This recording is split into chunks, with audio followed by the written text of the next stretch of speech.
ایک جوان کہتے ہیں بڑا گنہگار تھا، ایران کا رہنے والا ہوتا ہے جوان دوستیوں کے چکر میں، تو ایسا ہی جوان تھا، دوستوں میں، پرائیویسیز میں اور ان چیزوں میں پڑا۔ جب والدین نے زیادہ پوچھنا شروع کیا تو اس کو پتا تھا اب گھر میں تو یہ میں کام نہیں کر سکتا، نشے کا عادی ہو چکا تھا، تو اس نے ماں باپ کو چھوڑا۔ کہتا ہے میں اتنا بد اخلاق تھا، جب غصہ آتا تھا تو کبھی کبھی ماں کو بھی مارتا تھا، باپ کو بھی۔ جب نفس کی حکمرانی ہو جائے نا بندے پر تو ظالم بھی بن جاتا ہے۔ کہتا الگ میں نے فلیٹ لیا، ایک گاڑی تھی، میں اس سے مسافر اور پیسنجرز اٹھاتا تھا ایران میں، جو دن میں کمائی ہوتی تھی، رات کو نشہ، گناہ، فحاشی۔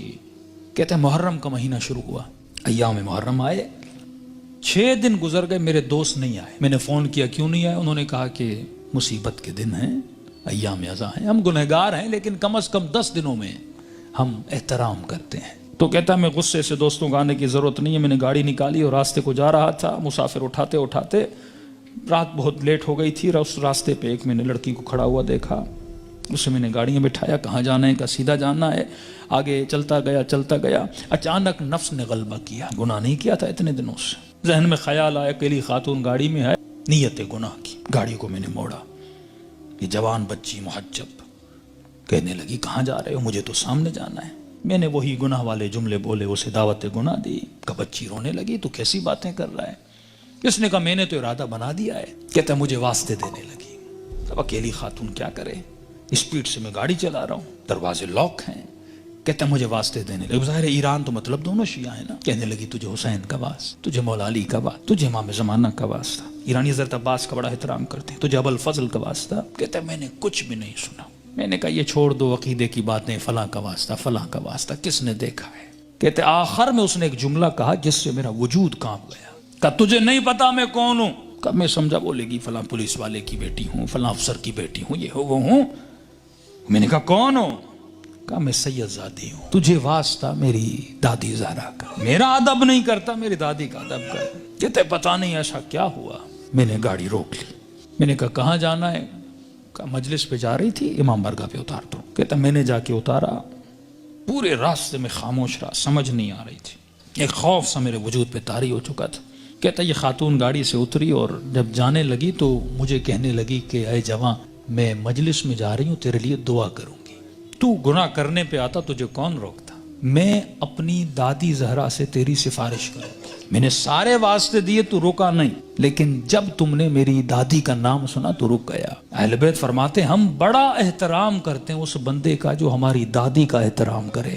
یہ جوان کہتا ہے میرے وجود میں گویا ایک انقلاب سے، ایک عجیب سی سچویشن تھی، بس دل کر رہا تھا میں روؤں۔ کہتا جہاں میں نے اس کو اتارا تھا وہ میرا محلہ تھا، میرے ماں باپ کا گھر تھا، کئی عرصے سے میں آیا نہیں ان کو دیکھنے کے لیے۔ میں نے کہا اس بہانے سے جاؤں، ماں باپ سے مل کے آؤں۔ کہتا اب جیسے میں نے کچھائی کی تو اچانک ذہن میں خیال آیا، اب پاورفل ہوا، میرا روح پاورفل ہوا، نفس کمزور ہو گیا۔ میں نے نفس کو مارا، اس کے گلے کو گھونٹا اور میں نے اپنے روح کی آواز کو سنا تھا۔ اب اچانک میرا روح پاورفل ہوا، میں گھر کی طرف گیا، گھر کا دروازہ کھولا، اندر گیا، گھر میں کوئی نہیں تھا۔ کہتا میں نے ٹی وی کھولا، اتفاق سے ٹی وی پر ایک ایرانی ذاکر کربلا کے مسائب پڑھ رہا تھا۔ کہتا میں سن بھی رہا تھا، رو بھی رہا تھا، اور اچانک جب میں نے چینل بدلا تو جنت البقیع دکھایا جا رہا تھا، سیدہ کی ٹوٹی ہوئی قبر دکھائی جا رہی تھی، اور ذاکر بتا رہا تھا کہ نبی کی بیٹی اتنی مظلوم ہے کہ اس کی قبر کا کوئی نشان بھی نہیں ہے، ہمارے گھروں پر بھی چھتوں کا سایہ ہے لیکن نبی کی اولاد کی قبروں پر کوئی سایہ نہیں ہے۔ اس نے سارے مسائب پڑھنا شروع کیے، اتنے درد بھرے مسائب، کہتا میرا دل پھٹنے لگا جب میں نے سنا اتنی بہترامی نبی کی بیٹی کی۔ تو کہنے لگا سیدہ میں اتنا بڑا گنہگار ہوں لیکن میں نے آپ کی بیٹی کا احترام کیا، ایسے تھے جنہوں نے نبی کی بیٹی کا احترام نہیں کیا۔ کہتا اب جب رونے لگا تو مجھے اپنے گناہ، اپنی خطائیں، اپنی بدکاریاں سب یاد آنے لگی، جتنی میری اندر کی کثافتیں تھیں گویا کسی نے سامنے لا کر کھڑی کر دی تھی۔ اب میں رو بھی رہا تھا، اللہ سے معافیہ بھی مانگ رہا تھا، اتنے میں میری ماں گھر آئی، جس ماں کو مارتا تھا۔ اتنے سالوں کے بعد جب ماں نے مجھے دیکھا، کہتا جیسے مجھے دیکھا تو دیکھ میں رو رہا تھا، کہتے جیسے مجھے دیکھا تو بڑے پیار سے میرے ماتھے کا بوسہ دیا اور کہنے لگی رضا تو وہ نہیں جو یہاں سے گیا تھا، مجھے بدلا بدلا لگ رہا ہے۔ تو میں نے رو کر کہا کہ اماں مجھے سیدہ نے بدل دیا۔ کہتے معافی مانگنے لگا، ہاتھوں کا بوسہ لیا، ماں کے قدموں پہ گرا کہ اماں مجھے معاف کرنا، میں بہت برا تھا۔ جب میں زیادہ رونے لگا تو ماں نے کہا بیٹا یہاں نہیں رو، امام بارگاہ میں مجلس ہو رہی ہے، معصوم کا فرمان ہے کوئی بھی دنیا کی مصیبت آئے نا ایسے نہ رویا کرو، بیوی چھوڑ کے جاتی ہے، بچے بدتمیزی کرتے ہیں، رزق میں پریشانیاں آتی ہیں، بندے کا دل کرتا ہے روم، کہتے ایسے اپنے آنسوؤں کو ضائع نہ کیا کرو، ذکر حسین کو یاد کیا کرو، مصیبت اہل بیت کو یاد کیا کرو، ان آنسوؤں کی قیمت بڑی ہے، ان کو ایسے ضائع نہ کیا کرو، غم حسین میں، مناجات خدا میں، توبہ میں بہایا کرو۔ تو ماں نے کہا حسین کی مجلس میں جاؤ، کہتا ہے اتنے سالوں کے بعد جب محلے میں گیا تو محلے داروں نے دیکھا ارے وہ جوان جو اتنا گمراہ تھا آج ذکر حسین میں رو رہا ہے، اس کی زندگی میں انقلاب بپا ہو گیا۔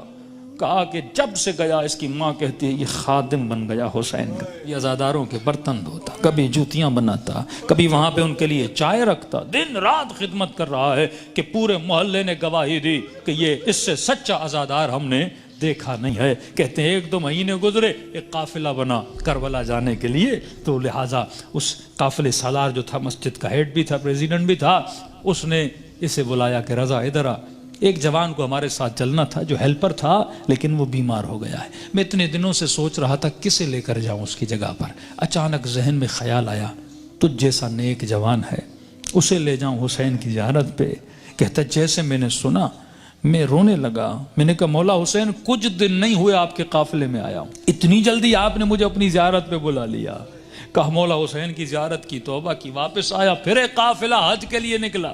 کہا رضا قافلے والے اور محلے والے بول رہے ہیں جب تک یہ جوان چلے گا تو ہم چلیں گے، کیونکہ ہم نے اس سے اچھا خادم نہیں دیکھا، اس سے اچھا محبت کرنے والا نہیں دیکھا۔ کہ تب تو پاؤں سے زمین نکل گئی کہ سیدہ اپنے بیٹے کی زیارت بھی کروائی، اب اپنے جنت البقیع بھی مجھے بلا لیا۔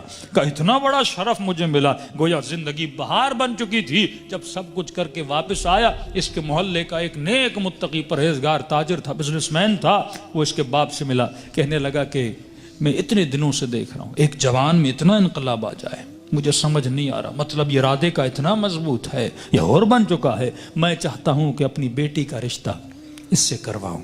اس نے کہا کہ میں اپنے بیٹے کی گارنٹی نہیں دیتا، تجھے پتا ہے 4 مہینے پہلے کیا تھا اب کیا ہے، بات کرنی اس سے جا کر خود کر۔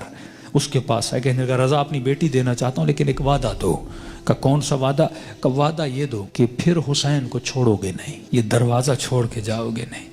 کہنے قبلہ میں اپنی ہر نماز میں دعا کرتا ہوں اے خدا وہ دن میری زندگی کا آخری دن ہو جب میں حسین کے ہاتھ کو چھوڑ کے چلا جاؤں۔ کہتے کل رشتہ لے کر آ جانا۔ کہتے یہ جوان اپنے ماں باپ کے ساتھ رشتہ لے کر گیا۔